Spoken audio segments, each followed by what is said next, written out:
Tales from a Professional Nerd. My name is BryanCPSteele, and I will be your nerd today and any other day that you watch one of my silly little shows.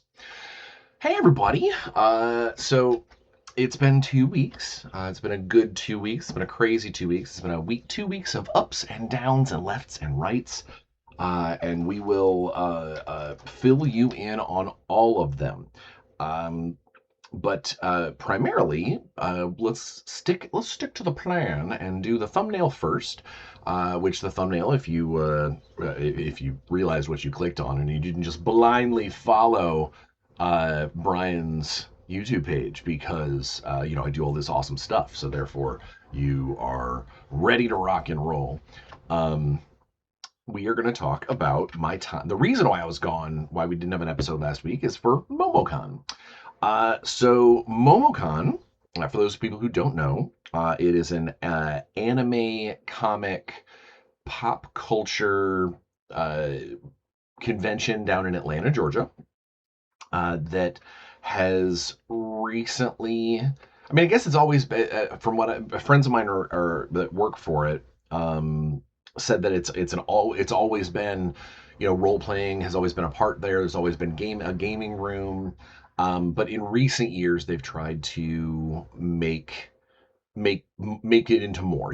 Make it go further.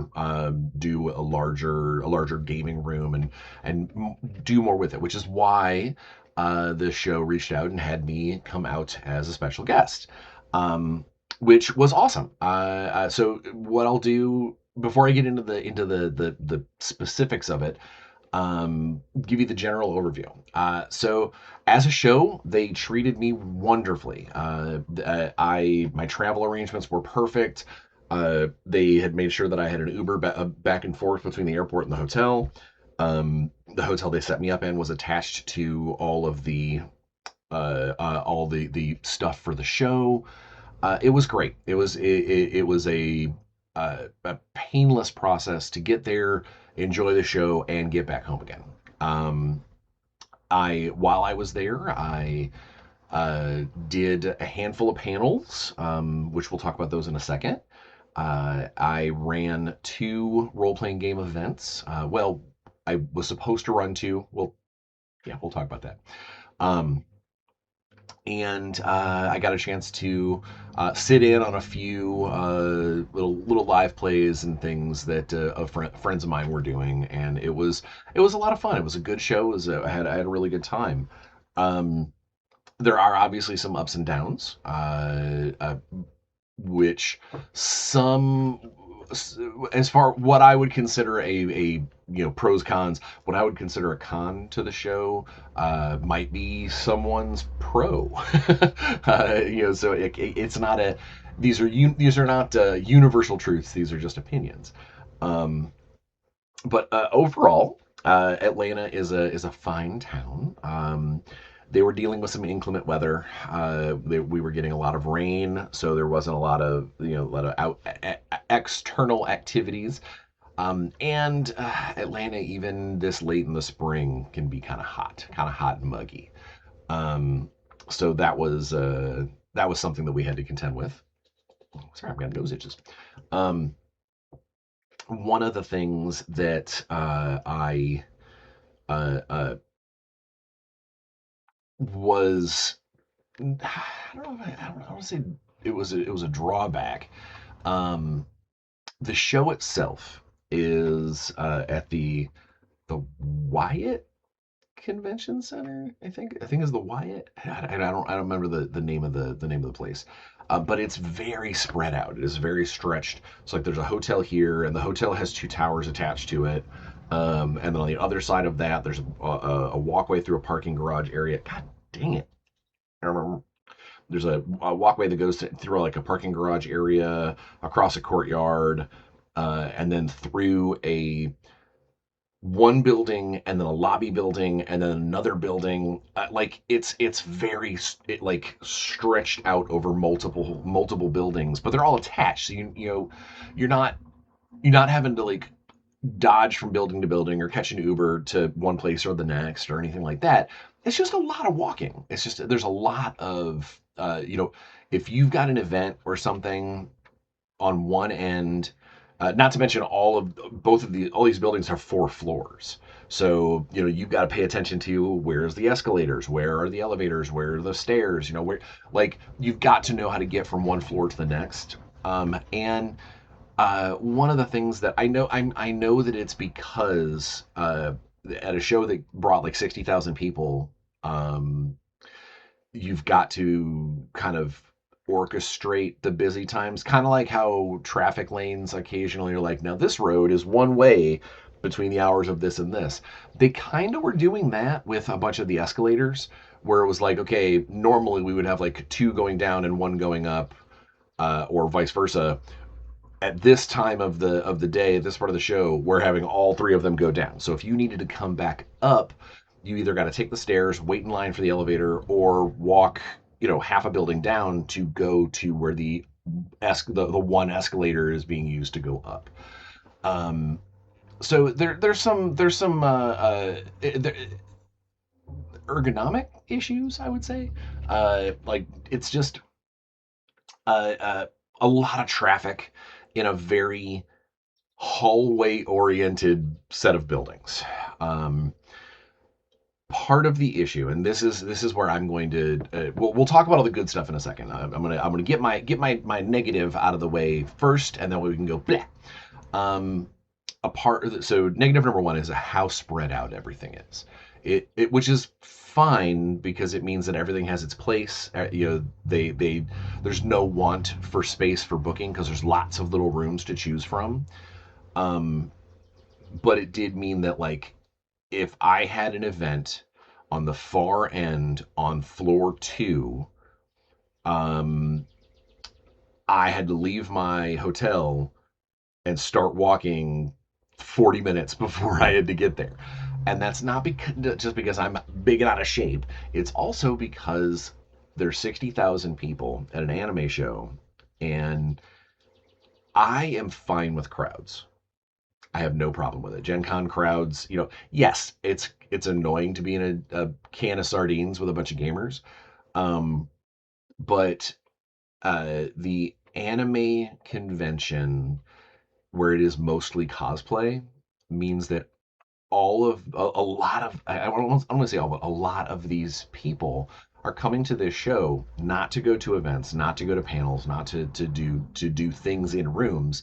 They're coming to these shows to stand out in the hallways and take pictures and do TikTok dances and gather all of the Blue Bunny X characters in one place so they can all get a fun picture and try and get it on the MomoCon website. Um, it's frustrating for me, who's used to gaming conventions, where gaming conventions are people going from point A to point B in order to get to their event. They're trying to get to their place. They're trying to get to their scheduled, timed thing. It's frustrating for me because I see, hundreds of people in a hallway all standing around with their phones out, taking pictures and setting up their tripods, and don't walk over here because these are the 10 people from Dan Dan Dan that need to have their picture taken.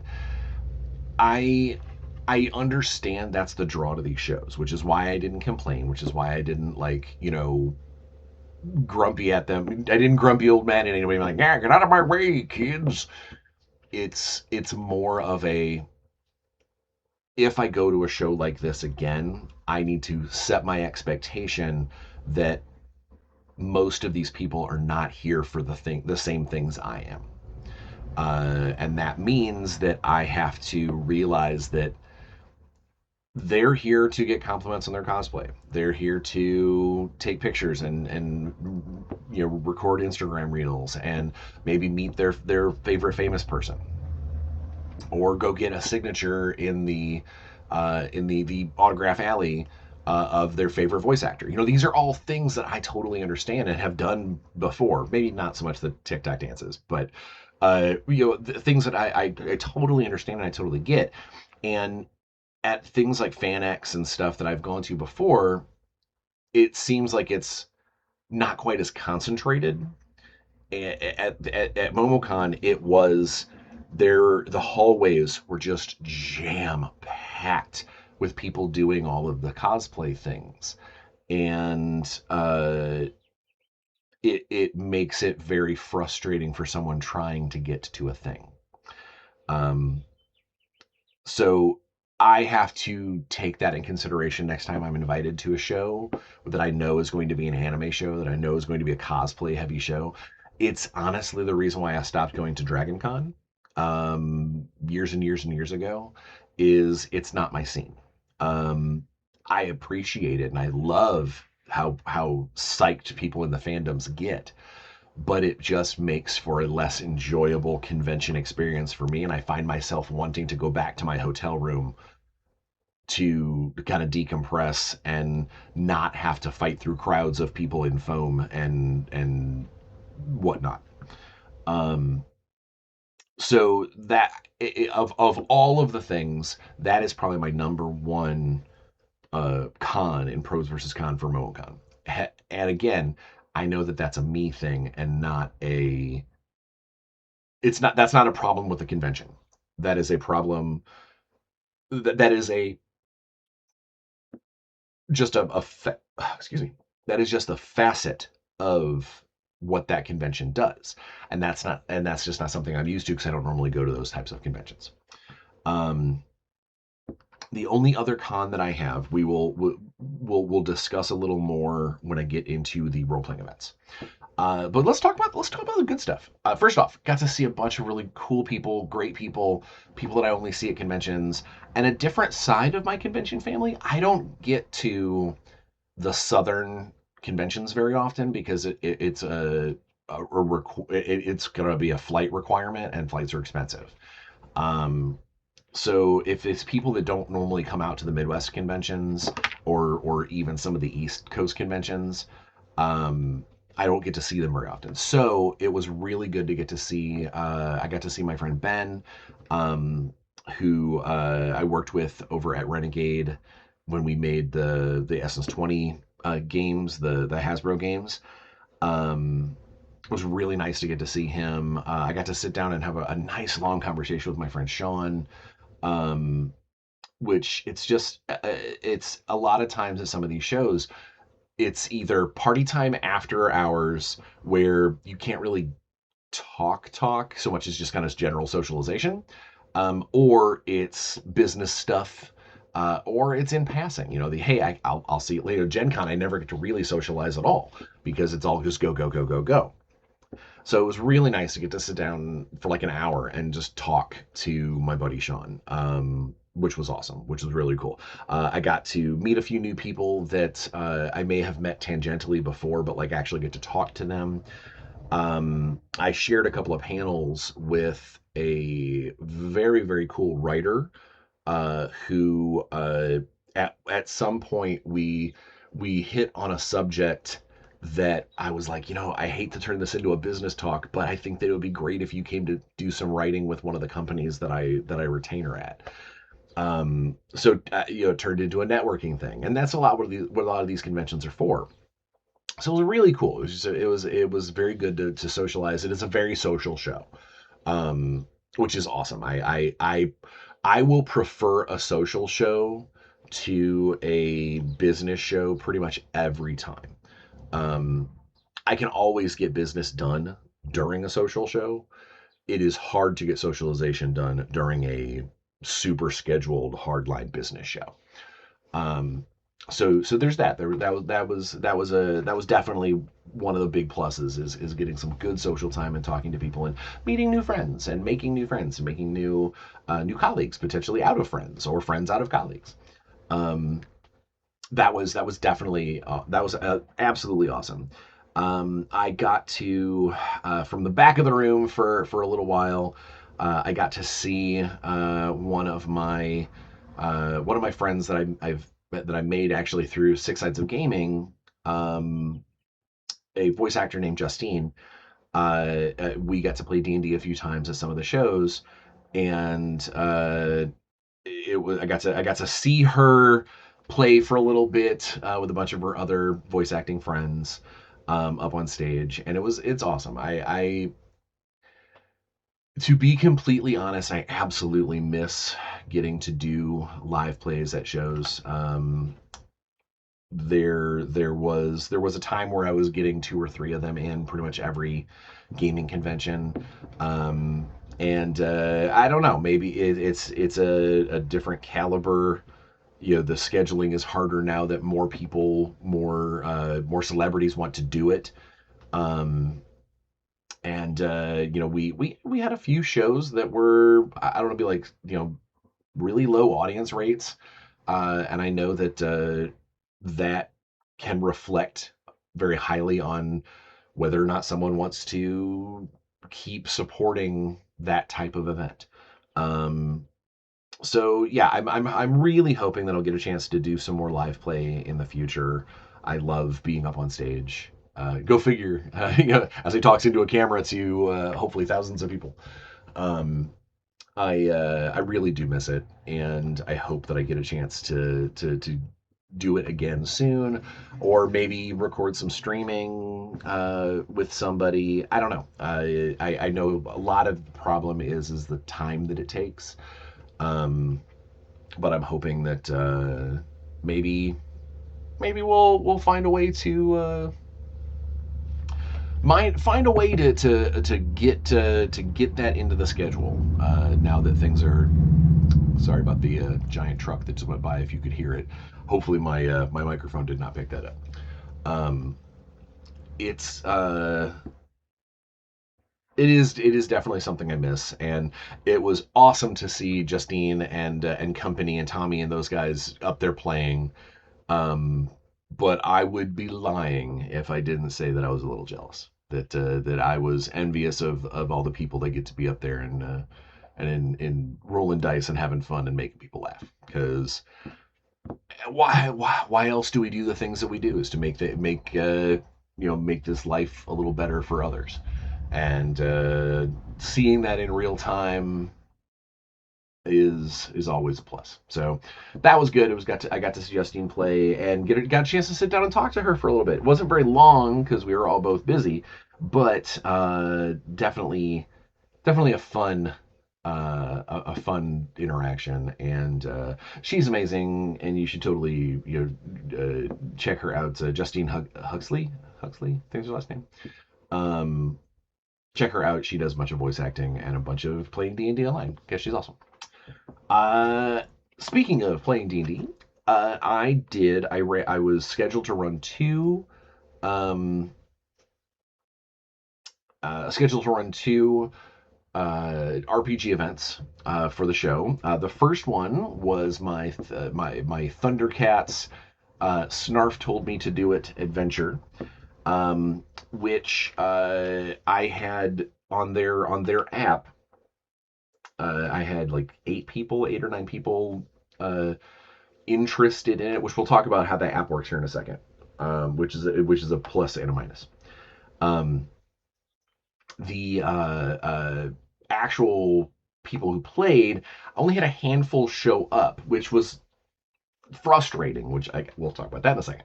Um, but I have to do a shout out. Where'd he go? Oh, I do a shout out to my buddy Bryan, who uh, is unbelievably supportive of me and my career and has been forever. I've known him for 30 years, and it's the way that he supported this show. He did it for GaryCon as well, but he only did one for GaryCon.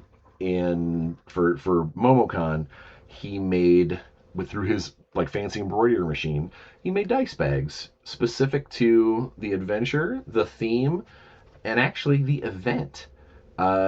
He made a specific, MomoCon 2026 Game Master BryanCPSteele. Snarf told me to do it. Dice bag that I gave to all the players that played, and I have one left over for me. Um, so that was really cool, and we had a good time. Um, they got through the adventure. They got to the end of the adventure. I didn't have to really cut anything out. They were very efficient. In fact, there were two encounters that in the adventure, they one of them like did the, oh well, there's the neon sign, encounter this way, and the other one was like, yeah, but we're on a time schedule. Can we just drive around it? And it was like, yeah, you could. And he's like, all right, yeah, I don't think we should. He's like, let's just keep an eye on it to make sure that it doesn't doesn't get at us. And because of the nature of the encounter, it was an aquatic encounter that if they crossed the river at that spot, the monster would come up and try and get them. Uh, because they just decided to add time to their trip instead of trying to cross the river where it's thin. They was waited for a bridge. They ignored a big combat, which was again. I love when players think outside the box or think in line with the plot, and that was definitely an in line with the plot moment. The hey, we're supposed to be rescuing the Thundercats. Let's go rescue the Thundercats. Let's not worry about what the bubbles in the water are. And then later on, there was a an instance where um, the one of the characters they captured a bad guy, and were trying to do the questioning thing, which I love bad guy when people question minions and mooks, because it's a great way as a DM to um, lean in on to give the uh, uh, give a little bit of information, but also have a fun role play moment. And we got to do that with the Jackalman, which was great. We had a good time. Um, but during that thing, they just straight up they're like, all right, well, rather than being like, we'll kill you, they leaned into the Saturday morning cartoon style, that old 80s Thundercat style, where they were like, let's slap the cuffs on him and call the evil chasers. Let's send him to the penal planet. You know what they'll do to you on the penal planet? They'll make you work all day, every day. It was really fun. It was a great scene. Um, and they got to the end fight. There was one player. Um, I'm not going to throw anybody in the bus or say that it was problematic or anything like that. It was I have I'm particularly sensitive to, and this is just an in general life thing, people who sit there on their phone while they're trying to talk to you, blah blah blah blah blah blah blah blah blah blah. Like it's like and I whether or not you can focus while you're doing this other thing, it comes off as really rude. And there was definitely a player that had all kinds of things going on their phone the entire game. Um, and I'm not going to tell someone, hey, please put your phone away, especially not at convention. Because for all I know, maybe that person has some kind of attention situation where if they don't have something going, they'll be more problematic. They need this to keep them from being a problem at the table.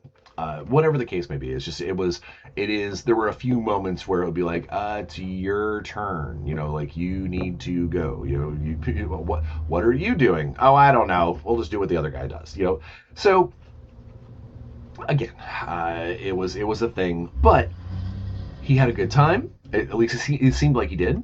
There were a lot of laughs. He had a great moment where he had his character. He was playing a one of the cyborg teddy bears, the Burbles. He was playing a Burble cleric who's a pacifist, and the in a scene, there's a big drilling machine that has some say. He's like, well, can I use my spell that makes machines go wonky? Can I use it on the machine, on the drill? I'm like, that's a whole vehicle. That's a real, this is a level 1 spell. It probably shouldn't affect the entire vehicle, but I'll give you a list of like 5 different components that the vehicle has, and you can choose one. Well, one of them is safety parameters, and he's like, oh, so what happens if the safety parameters break down? I was like, well, it could catch fire because it's not going to it could possibly overheat. It could catch fire, maybe even explode. And he's like, that's what I'm going to do. And one of the other players mentioned something along the lines of, aren't you a pacifist? And without missing a beat, the guy goes, well, yeah, but I'm not starting the fight. It's the drill. And that was a moment. Like it felt like a cartoon moment where a fun little character's like, oh, I didn't do it. The I didn't hurt him, the fire did. Like it was cool. It was a good session. Um, my other role playing session that I was supposed to run some Everyday Heroes, an adventure I wrote for Everyday Heroes a couple years ago called "You Must Still Be This Tall to Slay." It's a great convention, a great adventure, and if you have a chance to if you're at a convention and you see "You Must Be This Tall to Slay" or "You Must Still Be This Tall to Slay," um, being offered, and you've got an open slot, you should totally check them out. They're good. I'm obviously biased towards the second one, but they're a pair of adventures that can be played independently. But if you play the first one, you have almost more fun in the second because you kind of are coming back to a familiar location, like a year or two later after you did the first adventure. Um, but it's definitely a young adult, like kid themed.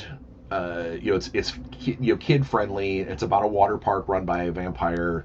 That the second one's actually a water park that has been a water park that was formerly run by a vampire is now reopened with new management.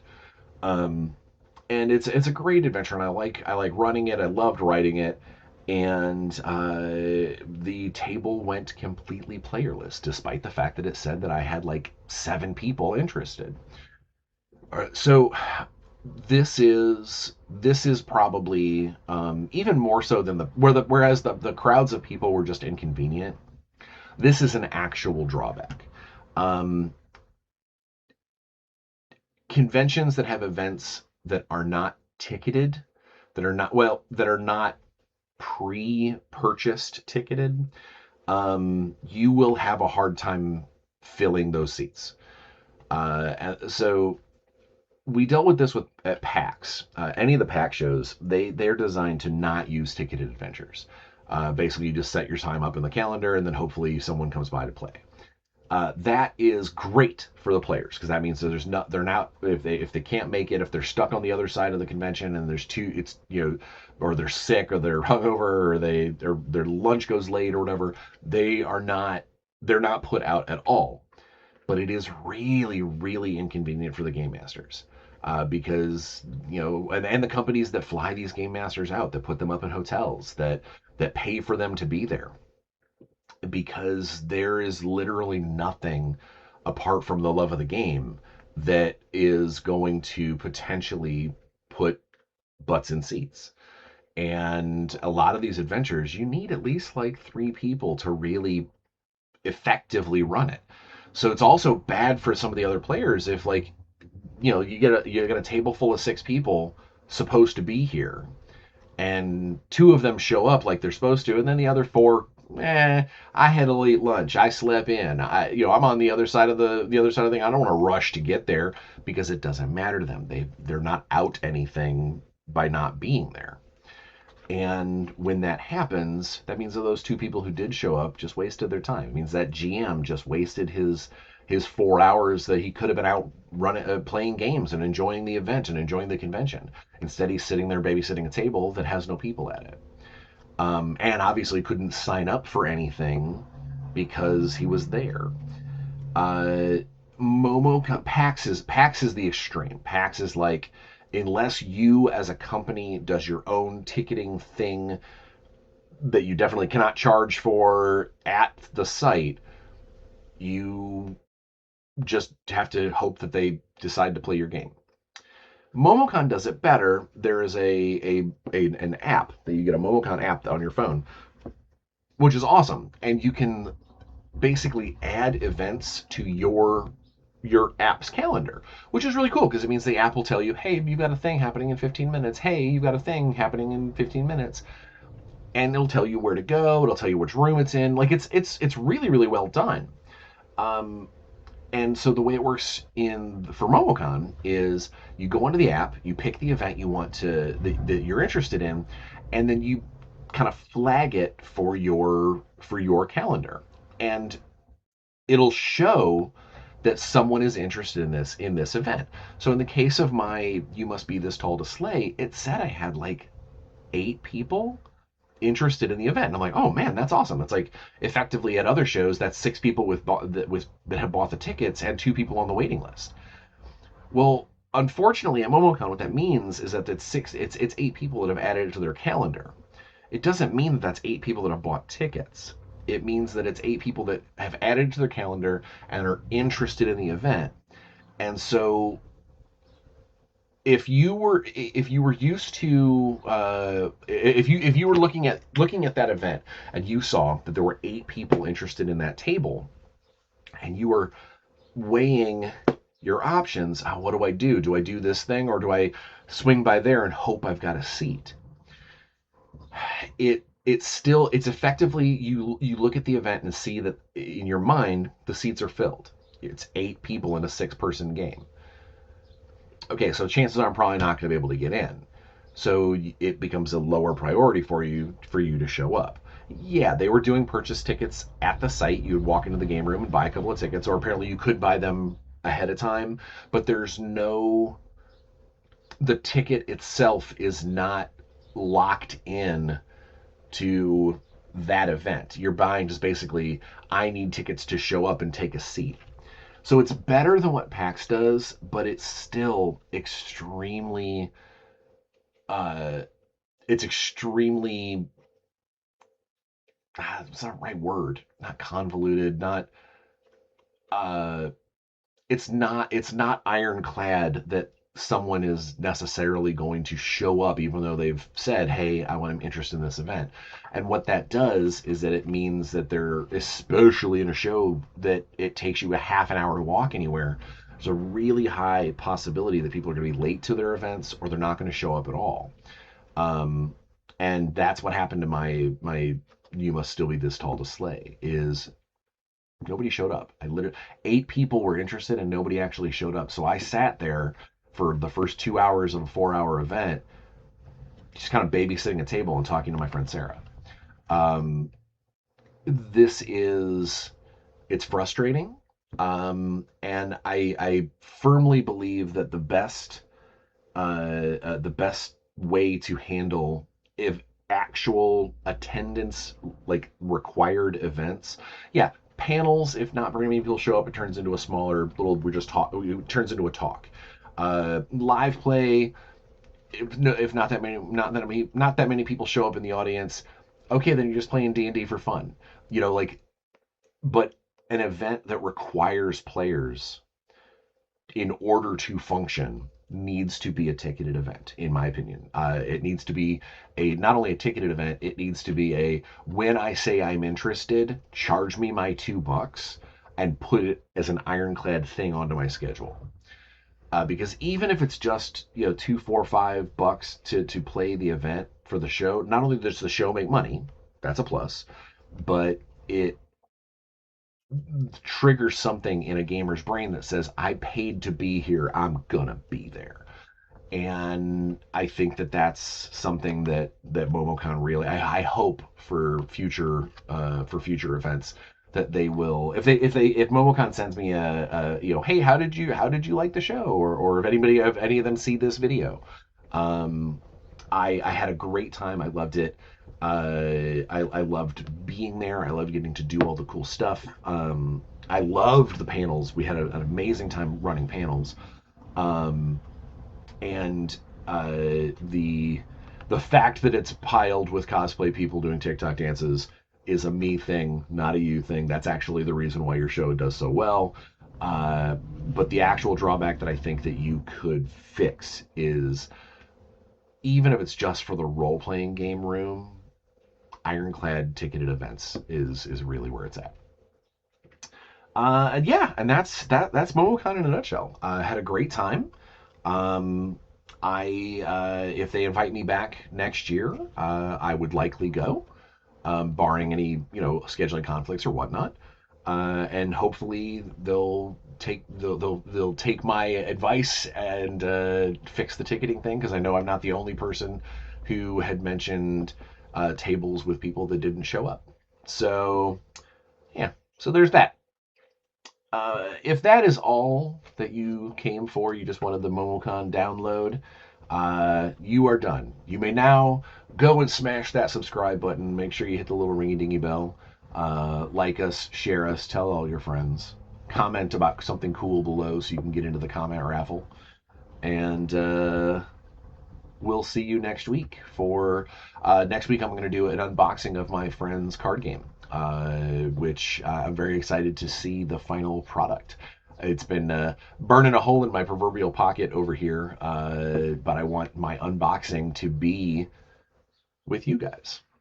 So we'll see you next week for that. And if you are interested in the last 2 weeks of Bryan, stick around.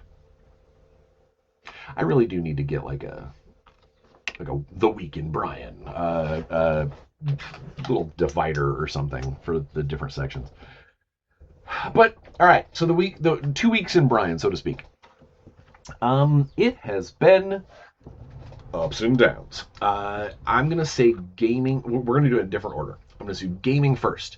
So the other than games that I played at MomoCon, I played a lot of Helldivers. Played a little bit of Xeogenesis for playtesting purposes. Got a couple of games of Warzone in for playtesting purposes. And did a really good playtest. Really, all I do is playtest. Did a really good playtest for an encounter in Surviving Strange Hollow. In fact, actually last night, um, there was a fight in one of the adventures in Surviving Strange Hollow that the guys at Accidental Cyclops were concerned was too easy, and so he spruced up the fight a little bit and leveled up our Strange Hollow playtest characters to an equitable level with items that we could have from the adventure, and we went at it, and it was a tougher fight, definitely not overwhelming. Like, we're the whole time we're like, oh my god, I can't believe it. Like, we were having a good time, we were making progress, and if it weren't for some bad die rolls, we probably would have been doing even better. But it was good. I think that he did a great job. And then after the playtest, we had some discussion over a couple of what the big bad's legendaries should be, or at least maybe changing a little bit of the legendaries to make them do a different thing. So either way, it was a lot of fun. And that's pretty much all the playing that I've gotten to do. Um, on a personal level, so been doing the gym. Back at it 3 times a week. It was hard. Obviously, I couldn't go while I was at MomoCon. But I did a lot of walking at MomoCon, so I definitely was at least active. Wasn't just sitting in the hotel room eating cheese. I don't know why cheese came to mind. I don't know why I would sit in my room and eat cheese, but okay. Um, on a personal level, my stepdaughter graduated high school officially, like walked the stage. I was at MomoCon when it happened, so I got to watch it on stream. Basically, they live streamed the event, so that was cool. I got to hear them call her name and walk across and shake hands and hear the fun song and the bands play, and it was cool. It was this is the first this is the first time that a one of my kids has graduated, so I'll get to do it again next year. Um, but it was fun. It was a good event, and I'm very pleased that she is already looking at like trying to find a place to be like a professional cook and a chef. Eventually, she wants to go into culinary school, but she's going into the workforce first. I'm really happy, very proud of her. She's doing a good job. Um, on my own personal note, for those of you who didn't know, you might have known. I'm gonna give you a little bit of a background, but I'm not gonna get into too deep because I don't want to make anybody uncomfortable. Um, at Adepticon back in March, one of the Baird Center's uh, cheap plastic folding chairs gave out underneath me. I believe I may have mentioned it before, but it cut my leg and it hurt my back, and it was not great. I went to the doctor. The doctor found some things, sent me to a specialist. Specialist was like, "Yep, you've got arthritis in your hip and your lumbar region. I'm going to send you to prosthetics. I'm going to send you to an orthotics person to fit you for a back brace for when you have to be on your feet for long periods of time. We have to stand still at a convention booth or whatever." So I go and I get fitted and whatnot, and they're like, all right, we'll submit this to your insurance. Here's your back brace. And it's fine. It's cool. It's got these little zip strings that like tighten it together. It's pretty rad. I use it so far. I've only used it for when I've been cooking for long periods of time. But they were like, we'll submit this to your insurance. As a freelancer, my insurance is not great. I get what I pay for. I don't pay for very much because I never know how the financial state's going to be. So my insurance is existent, and I suspected it would be a couple $100. I figured it would be after insurance. I'd probably have to drop $200-300. Well, that was not the case. Apparently, it's like a $2,200 procedure slash, you know, instrument or whatever, and my insurance covered for a little over half of it. So I was still left with a pretty significant bill. And I hopped onto my Facebook. If you follow me on socials, you may have already seen it. I hopped onto my Facebook and I lamented the fact that medical equipment and medical costs in the U.S. are ridiculous. And I told kind of the same story that I just told you. It's like I fell through a chair at Adepticon and hurt myself. I'm fine now, but my doc sent me to go get this thing, and the thing cost a lot of money. And it really sucks, and I hate medical costs in the US. And a bunch of people jumped out and was like, you need to sue. You should sue the Baird Center. You should sue Adepticon. Does your company you work for have workers' comp insurance? Like just a lot of helpful advice, but that's not my way. I'm a bigger guy. Chair, yeah, it's a cheap chair, but it happens. The accidents happen. I wasn't screwing around. Nobody was negligent. I'm not about to sue somebody when there's no one really at fault. And, I just got out of a giant legal battle with the state of Indiana. I don't need to get into another one with one of my favorite conventions. I've been going to Adepticon for 20 years. And I'm not, and I said as much in the post. I posted that I was like, I'm not about to, go after, these companies quite often are running shoestring budget as it is, and I'm not about to go after a convention that I've loved for 2 decades over less than $1,000. It's just not going to happen. I'll just deal with it. I'll take a couple extra side gigs. And I just wanted to lament the fact that U.S. medical costs are stupid. And in the interim, I received a conversation. I had a conversation.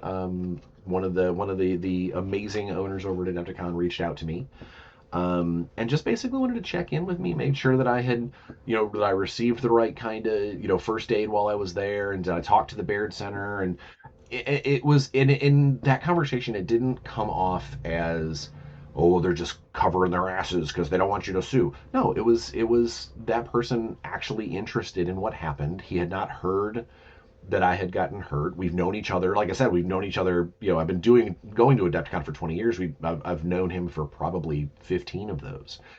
And so it was more or less him just checking in and make sure that they had done right by me. At the show, hey, did anyone follow through? Did anyone, fill out a report? Did you have to go to the Baird Center to get first aid? Or, like it was just a really good conversation. And I not reminded, but I reinforced the fact that I was like, hey, I just want to make sure that I'm not mad. I love Adepticon. I love you guys. I'm not upset. I'm upset that my back brace costs so damn much. And uh, he reached out later on and was like, well, hey, I'm going to talk to them about the state of their chairs. I'm like, all right, cool. Maybe some good, positive change. That's all I can ask for. And then, like a couple of days later, Adepticon went ahead and chose to help me out for my back brace. They didn't have to do that. They didn't have to do that. They did it anyway. They chose to help out a member of the industry, a person who supports the show, And I can't tell you how much that means. And I don't mean like it's cause we're destitute and money is money. No, it's the gesture. So many companies, so many conventions and businesses and venues and things are just they're so unbelievably focused on just taking care of themselves and their profit margin and whatnot. They don't really think about all of the people that are involved. And this gesture was um it just proves to me how fantastic of a show. If there's anyone out there that questions the fact that Adepticon is run by cool people and not just people who are like, we're trying to make the most money out of everything. Like this was a big thing and awesome. Uh, so I will always tell people when someone says, should I go to Adepticon? There will always be a yes. Unless they don't play minis games, then they might have not as good of a time.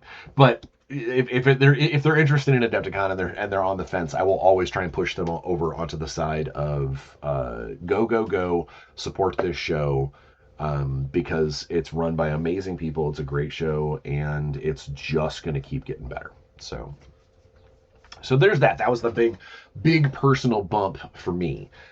And then let's see, work stuff. Let's talk about work. Oh, the other personal thing. So this video, I haven't done the processing yet. This is the first video that I'm shooting on my new computer. So when I got back from MomoCon, my former studio computer continually was overheating. It would stay on for 10, 15 minutes at a time and then beep like crazy and then die. So I had to take it into the techs. The techs gave me the cost of fixing it, and it was already well past halfway to a new computer. It's been 5 or 6 years since I upgraded my computer anyway. Combine that with the whole Windows 11 or Windows 10 versus 11 barrier thing that they're doing in October, and I was like, you know what? It's just time. We'll get a new computer. So this is the first video that I'm shooting on the new box, which I'm very happy with. There were some ups and downs getting it hooked up because I am not the most computer savvy person in the world.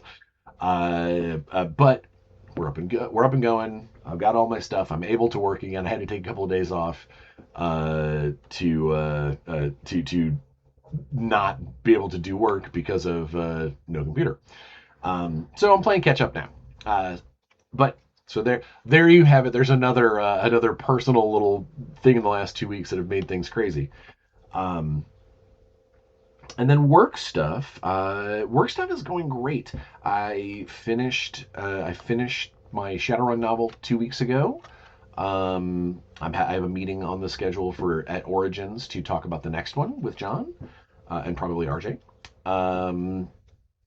I finished the manuscript for the Throne World Saga book for Intergalactic Heroes, and I'm almost done with a rock and roll themed rules supplement for Everyday Heroes.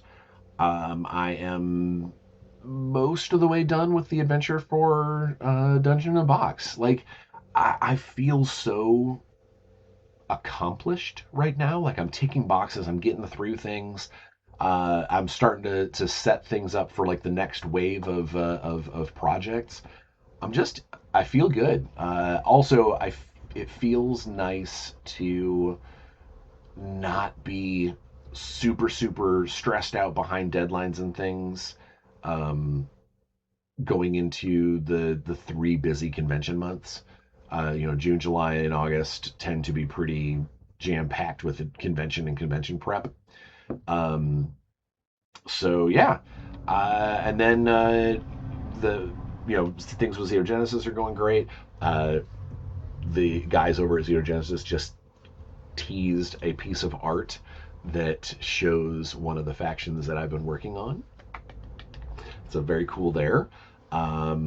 Warzone's going great. The War Without or Worlds Beyond uh, one-page rules thing that we signed, that we put the Warzone stuff in, seems to be going pretty well. I don't have a good gauge as to how well the all STL Kickstartery type things, how those campaigns go. But it seems like it's going pretty strong, and we've definitely had some new people come to the Discord and be like, "Hey, I found you guys because of 1PR or OPR. Let's, what's this Warzone all about?" So yeah, I mean, it's for being an alternate way to use our minis to play games. Seems like people are enjoying it. So that's awesome. I think that's great. I know here in a couple of weeks, we get to find out how we did at the Origins Awards for the whole Best Miniatures War Game, or the whole Best Miniatures Game of 2025 for the Origins Awards. I, again, I'm crossing all my fingers and toes and hoping for the best. I am not. I will not be crushed if one of the giants that are in that list beat us, because it would only make sense. But we'll see. We'll see how it goes. Warzone is in the heart of a lot of people, and I know a lot of the big names that we're up against in that list are third and fourth editions of the same game, and I have heard in past award seasons that that isn't always a feather in the cap for those games. So we'll see. And again, I'll let you know when fan voting begins, because I'd love to receive your vote, guys. Um, if not, just to spread the word and get their votes. Yeah. So it feels weird not to list off like a dozen things that I'm working on, because I'm actually like, other than my retainer stuff that I constantly do, I only have like a couple of things going, and one of those is closing up shop, or I'm going to be finishing up here pretty soon. So all things are well. I'm feeling good. I need to get my damn air conditioning fixed because it's hot in my house. Um, but yeah, no, things, I think it was a good trip. It was a good MomoCon. It's a good 2 weeks, and I look very much forward to telling you even more as time progresses. So, without further ado, please stay safe, wash your hands, get your shots, don't lick doorknobs, just try not to be a jerk, and try and leave every room a little happier than when you got there, because that's really how we're going to get through all this. Until next week, where we talk about Aquila Aflame, a card game set in the Aquila narrative universe. Have fun, stay safe, and play some games, because you know I will. Bye, guys.